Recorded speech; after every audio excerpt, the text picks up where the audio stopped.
salaamaaleykum mbokki téléspectateur ak internet yi di bëgg suñu site BaolTimes tey ñi nga am mbégte ak kontaan di dalal suñu ñaari invité yi di Baboy lii ñu gën ko xam si Baboy mu VFC ak Abdou Aziz Faye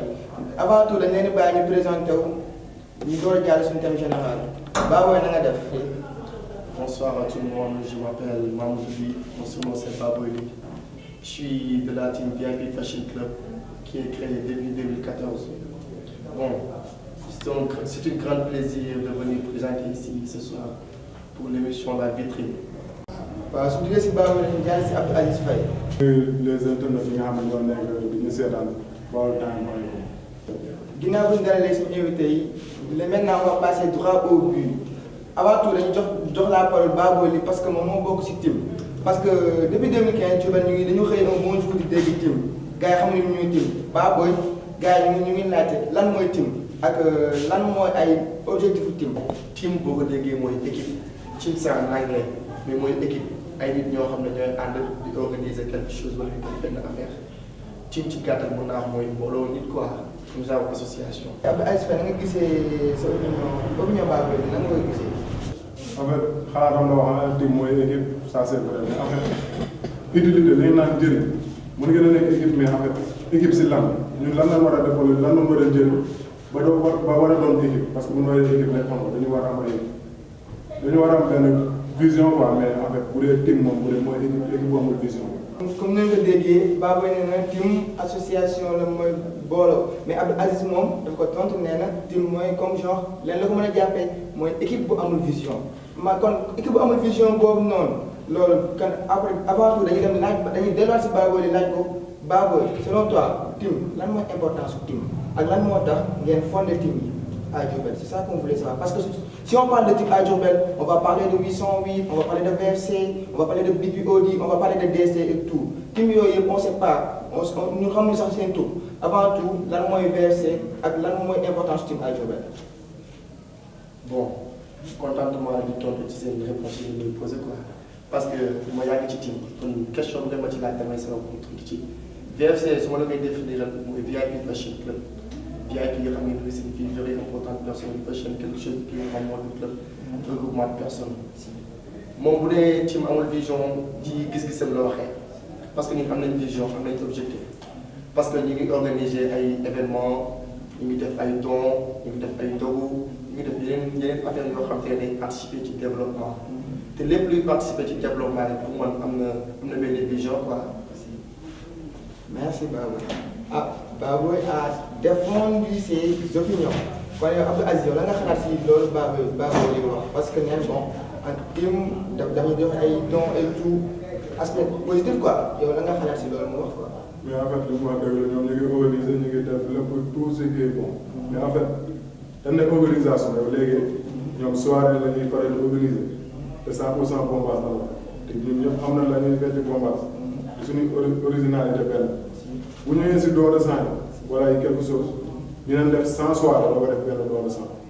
loolu xam nga c'est bien beau ay don de sang quelque chose mais en fait liñ jël objectif organisation lépp liñ basé wu ñoom si 100% mooy soirée boulot sexe money drogue loolu lañ am si mooy. mais yow en fait yow yan argument nga teg ay sexe soirée affaire yooyu. parce que dañ teg suñu bët parce que bu ñu xoolee tey juin 2015 bi fi amoon jeunes yi la woon quoi dafa yan jeunes la jógee boo yéene woon si team yaa xam nga am na lu nekk loo xam ne daal mosuñ koo dégg Diourbel moom la boo yooyu ñëw wala ñu quoi.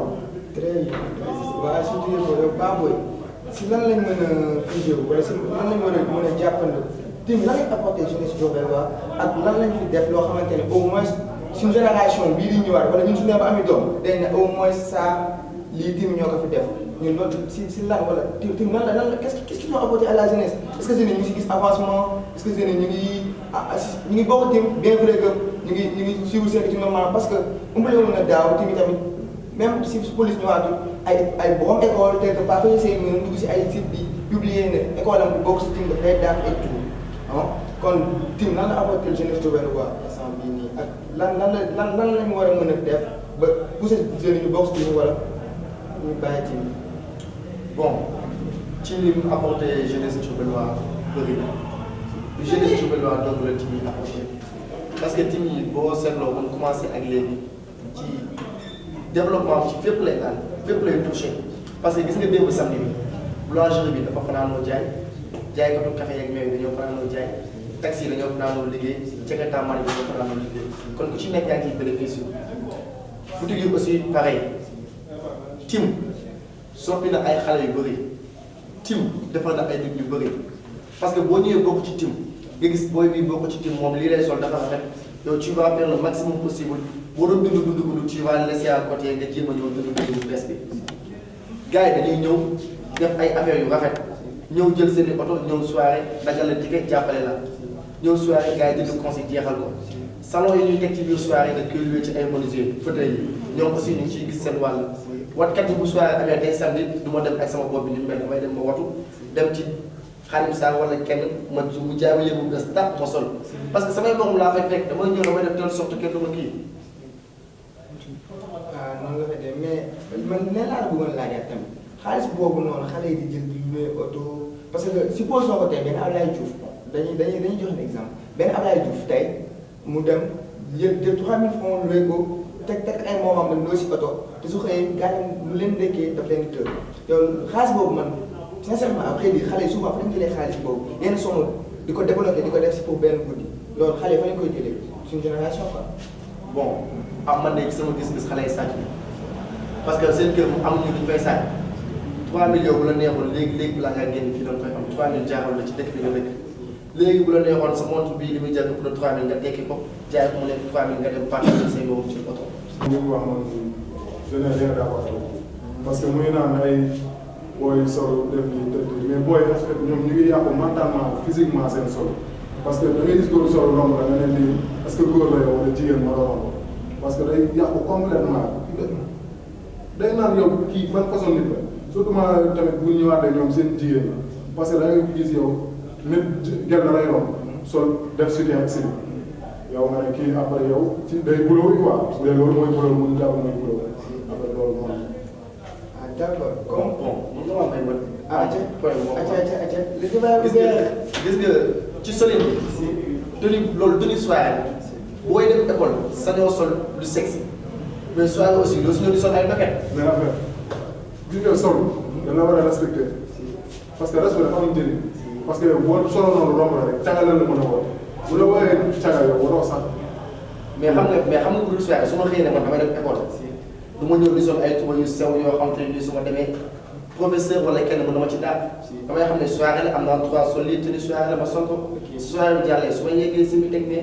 mais loolu la seen booy comprendre. ok mais yow Baba sama question am na loo fàtte ba mën a laaj tamit est-ce que booy nekk si team bi ñu ngi def ay réalisation par rapport seen étude ak ay avancement parce que nit loo mënti nekk su nekkee da ngay sàcc sax dañ si war a ñaan yàlla avancé am si avancement si côté mental avancement si côté conscient est-ce que team bi muy conscientiser jeunes léegi di leen delloo di leen pousser ñuy jàng normalement est-ce que booy bokk si team ñu ngi jàng normal ñu ngi war a def bon résultat cette école ça je voulais savoir. bon am nañu loo gis ne côté positif ak côté négatif gis nga am na ñoo xam ne daanañu woon jàng mais team yi leen a forcé pour ñuy jàng parce que da ngay naan man game bi sama borom laa ciy nekk lool kii yow jël premier moom mooy jël deuxième non je ferai telle sorte bu jëlee P de P ko am na ñoo xam ne nag moom team yi da leen a pour dire vrai team yi da leen a yàqal benn côté bi parce que dañuy ñëw jël affaire yi yenn ko jël ko def ko charge seen bopp ñu teg na noonu la alors que tel n'est pas le cas gis nga ci loolu nekk ci noo ciy demee dafa am ci noo koy doxalee pour mun ci réussir. effectivement. foofu mën naa woo tontu parce que loolu boo gisatee mooy booy yi amatul référence booy amatul fu ñu teg seen bët ne man si kii laay roy parce que kii jënd kay kii jënd bic ak kii jënd yére da nga solo yow en fait yow tey d'ici 10 ans yow war nga jëndal bic ak kay yére da nga solo mu jàng loolu boo koy xalaat yow mentalement da nga war a xam ne man lii dama ko war a def. mais bon yow c'est que fi ngay gisee ak fi ngay qualifié booy bu mu nekk booy yi nekk ci team bi nga di leen kii booy yow ñu esprit dañuy nekk ci team ba à vie benn passe-temps la dañ ciy nekk benn 2 ans 3 ans ñu dem bàyyi après ñeneen ñëw. mais rafetul. non nice la. c'est nice parce que booy dañuy gën a réew booy dañuy gën a xam nga dund boo xam ne yow di dund jur la. dund bàyyi faalement. xam nga boo dem war a mën a nekk bii. booy yow dañuy ñëw am noo mel sax si ñoom dañ lay jàppee comme yow. du liggéey ba laaj kii quoi. du liggéey ba laaj mais Baba yow tamit selon vous yow tim xam nga ni tim yi on est sur objectif association te association pour man dafa war a apporter ay changements wala ay des choses des choses positives quoi je veux dire tu vois parce que man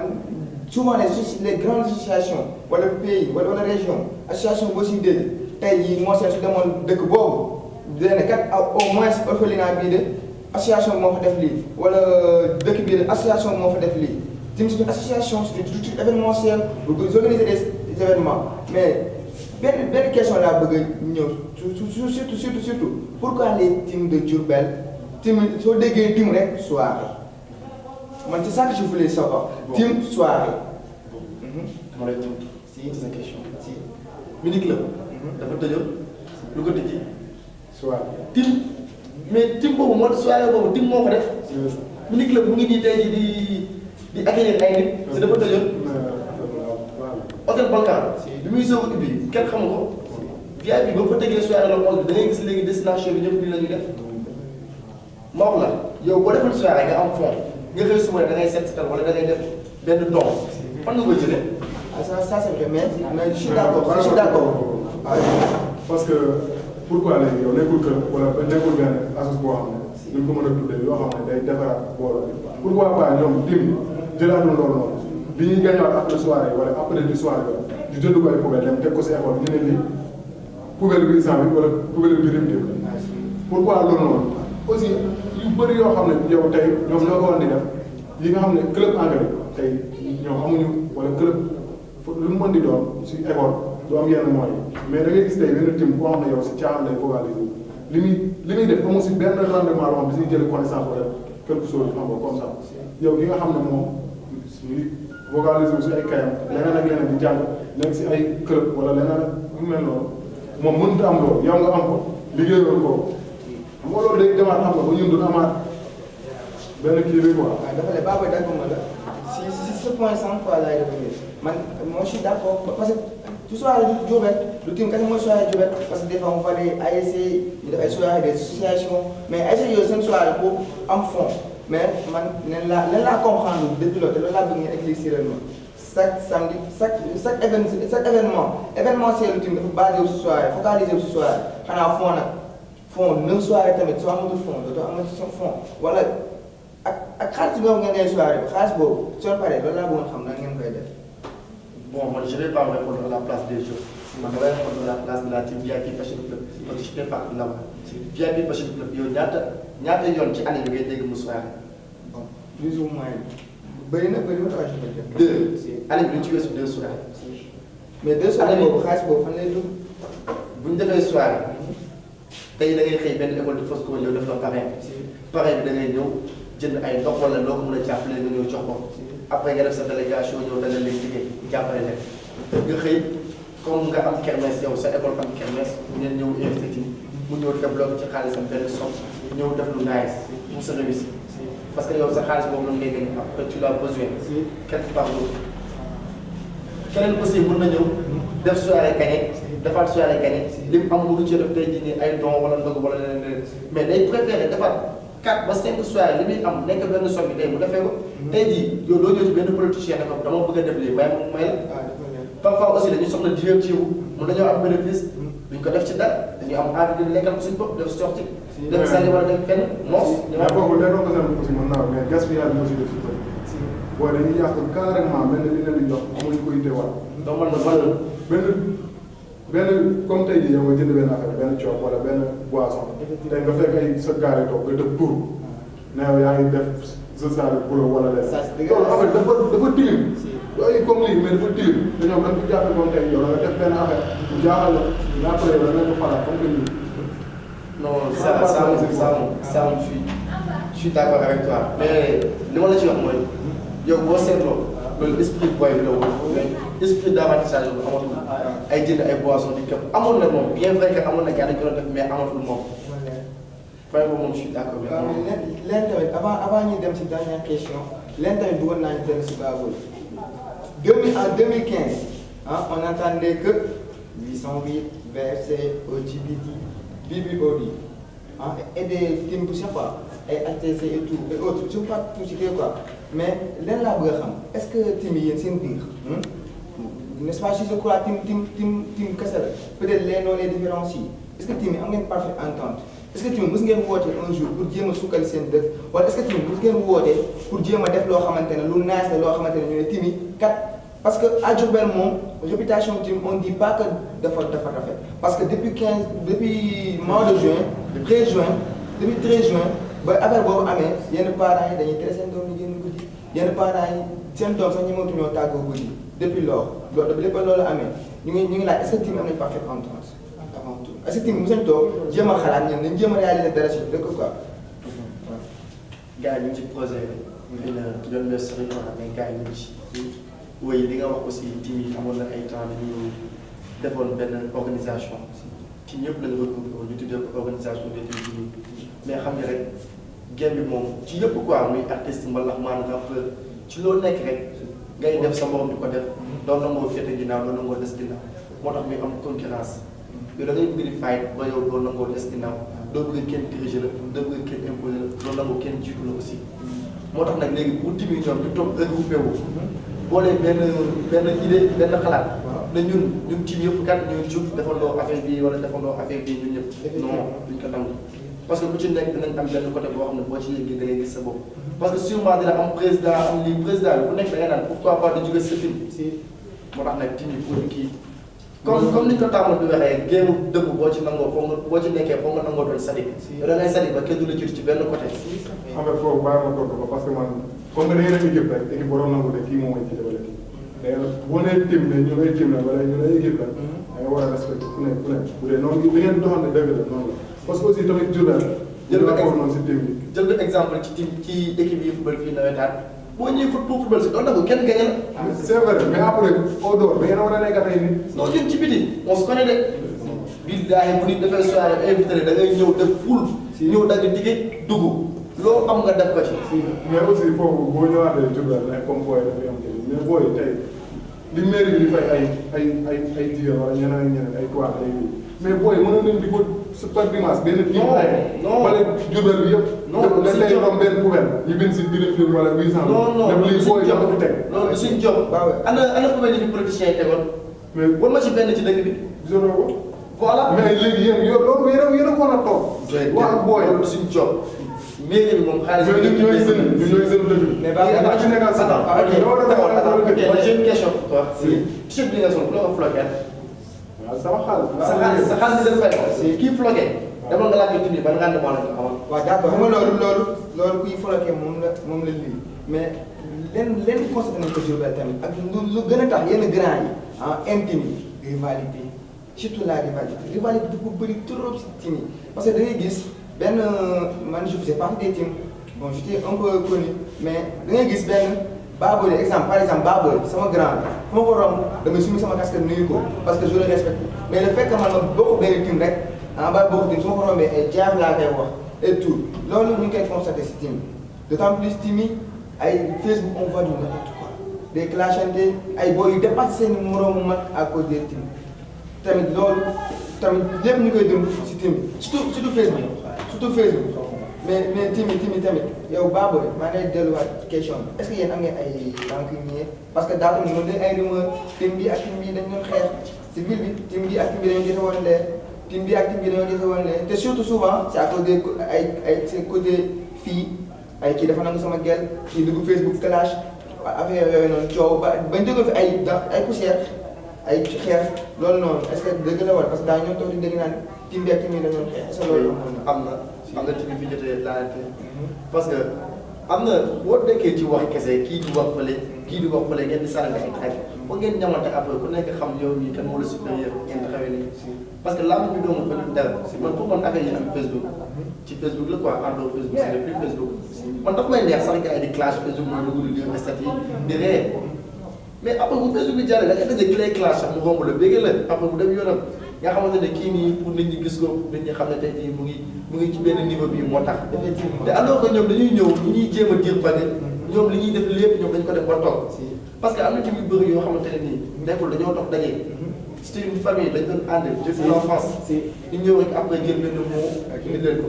gars yi team deful dara mais le mot team lañ mën a accepté. mais bu ñu jëloon team tey jii ñu changé mot team bi tuddee ko tam gars yi dañ leen accepté. ma tontu ko foofu parce que xeex bi muy wax foofu noonu gisatuñ ko fu dul làmb amul léegi fooy dem léegi xale yu ndaw sax xeexal léegi nga ñu ne dem ba dim ñoom ñooy ragal ndax lañ jigéen mooy booy li ma lay wax seen biir moo fi nekk. effectivement mais Baboy leen dafa am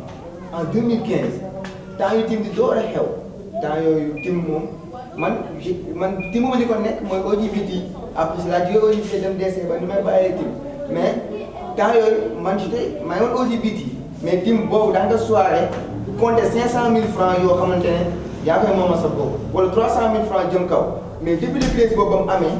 bañ jógee si coow loolu noonu tim gars yi dafa commencé de yenn yële commencé woon bokk di bàyyi événement da ngay jaay soo jaayee su bëree bëri ay 180 000 ngay jaay wala même pas 200 000 francs. donc mais on sent plus les tim quoi léegi loolu lan moo ko waral loolu la ñu bëggoon xam. parce que à vrai dire on est tous des Diobelois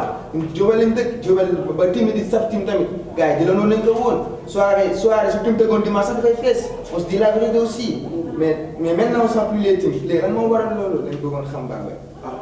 vous ne sentez plus les teams. on sent plus les teams. si loolu moom boobu naa la doon en fait li ñuy wax la. yéen ñi ngay 180 000. ñun le 11 février.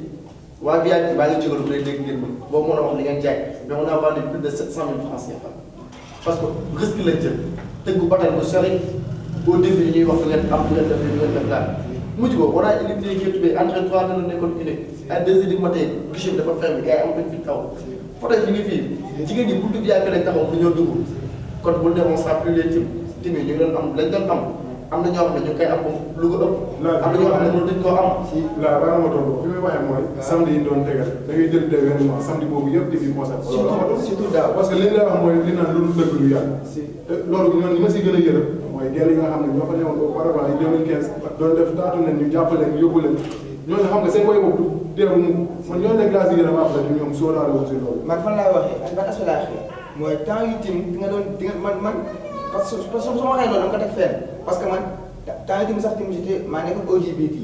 soirée boobu man maa jaay ticket yi DST tamit maa ngi woon DST j'étais le président après ma bàyyi ma nekk président d'organisation ba ni may bàyyee mais timi ñu gars yi ñu sentir ne yow mi nekk si tim sax yaa ngi sentir ne yow VFC ba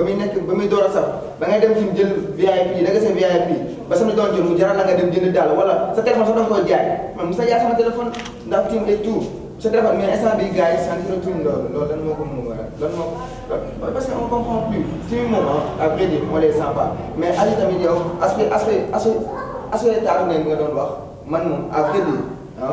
loolu moom man maa koy toon parce que man mosuma ko gis bokk naa si tim mbër moo fay bàyyi mosuma gis ay taatu neen. waaw taatu neen mais su dee si ñun soxna si soirée. la vérité rek yàlla rek a tax ñu am loolu mosul am xëy na après journaliste yi ñoo tegee lu leen neex mais loolu mosul am ñu jël frais. kon soutien ak si biir te ngi amul. mosul amul.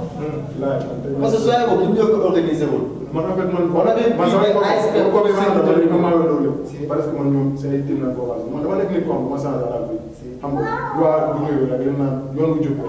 man laa mën a nekk mais en fait ñooñu tey wala loolu xew la ak lu mën a nekk ñu nekk ak man jàmm ak salaam lu mën di xew la man dama fay dem même bu ma fekk du ma deful dara damay toog seetaan ni mu dem mais man loolu c'est pas sama bët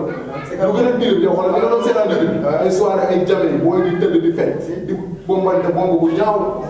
moom ngay ñëw yow yaakaar bëri xam nga mooy problème bi rappeurs yi dañoo am benn wànq ci TV parce que depuis TV lu dañoo dëgg concert ça se voit parce que tey dañuy am membre team ak rappeur pas rappeur mais vraiment tey bu tëggoon fii concert si c'est entrée gratuite loolu c'est vrai parce que soirée entrée c'est non c'est vrai parce que góor na nga góor ñëpp laa laaj bu dee 100% 90% yëpp moo leen ne jigéen a fële moo fële mais ay góor doon ma ne c'est évident ça c'est évident mais mooy li ma lay wax mooy gëm-gëm bi moo am d'ailleurs baaw ne ngeen tas seen groupe de rap yi rappeur ne ngeen tas les nerfs sont waaw loolu moom gis naa ko non mais dama ne les nerfs sont tendus loolu yëpp la loolu foofu moom bu doon rappeur yi mu gars yi gëm seen bopp sama technicien moom may fàttali heure bi kon dañuy laaj baaw avant muy tàggatoo mu proposer ay solution ay mbokkam ak ay gars yi nekk si team bi proposer ay solution ak nan la mën a motiver jeunesse Diourbel waa quoi baaw booy lii bon man moom li ma xam samay dernier mooy ma leen mooy nañ jël ku ci nekk li ngay def soit yaa xam da ngay jàng wala da ngay liggéey wala da ngay def nga jël ko mu nekk priorité parce que team yi benn passe-temps da nga ciy nekk benn moment am benn moment jot nga nekk ci leneen bàyyi nekk ci leneen kon boo ci nekkee nay nice bu ci nekk respecté sa borom te xamante ne lu ndaw moo ñu boole benn temps lu ndaw moo ñu boole bu ci jàllee jàll na effectivement loolu laa moo leen wax di bëgg sama mbokku ci ñëpp aussi quoi nice na ba waay ab Aziz Faye sama rappeur wala sama man waaw mën na nekk en fait sama last word si booy yi nekk si fii nii mooy ñu gëm ne suba beneen bés la quoi suba dañuy ñëw ñoom ñoo war a nekk père de famille ñoom ñoo war a defi ndam ñoom ñoo war a nekk ay président ministre lépp lu mën di doon ñoom ñoo ko war a doon tey war a gëm ne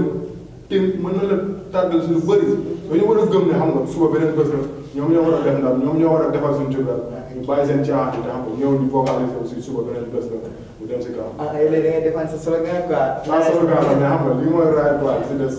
waa béy bi la. waaw kon moom tamit Baboy suñu gàmm cool la borom baax la parce que après dire moom on l'a pas avisé à temps te tam dafa dagg lépp lu mu doon def ñëw moom tamit amuñu fayam su nekkoon keneen nañu jaay neex parce que bon démb ñëpp weesu woon démb soirée moom su ko organisé la bokkoon te ku organisé soirée ba pare da ngay sonn dafa def lu jiwoon yow tamit amuñu sa fay ñu ngi bàyyi sama rappeur sama copain tàggatoo man yow laay remercier quoi parce que lii dafa rafet tey aussi di remercier sama produit Baboy yàgg ma ko xam ne pro bu cool la en fait li om so daal naa li doon am si tatouage moom la am si taas si julli quoi boo gisee rek xam nga kii xam nga lii la fi nekk mais en fait si biir quoi pro bu naa maa ngi koy ziar di ko nuyu en fait di remercier waa BaolTimes quoi surtout moo seen quoi plaque yi jamono du temps laa ko fréquenté trente ba nii nii mosuma gis lu négatif wala mu manqué de respect wala mu def ma ni nekk lu mu mën di doon xam nga grand frère dafa weesu sax ay kii artiste wala néeg mais man ni ma jàppee sama këm ba sama kër la man noonu laa ko jàppee parce que depuis tout temps la man dafa yàgg. Gars yi comme ni nga gisee j'espère que vous avez bien adoré j'espère que vous avez bien suivi bon donc comme l'émission c'était à sa fin du ma def dara du lu gërëm sama technicien Black King Mbacc et tout gars yi sonn nañ trop ñu ngi jox rendez-vous beneen numéro émission jaajëf gars yi. Mr. Peace and Love.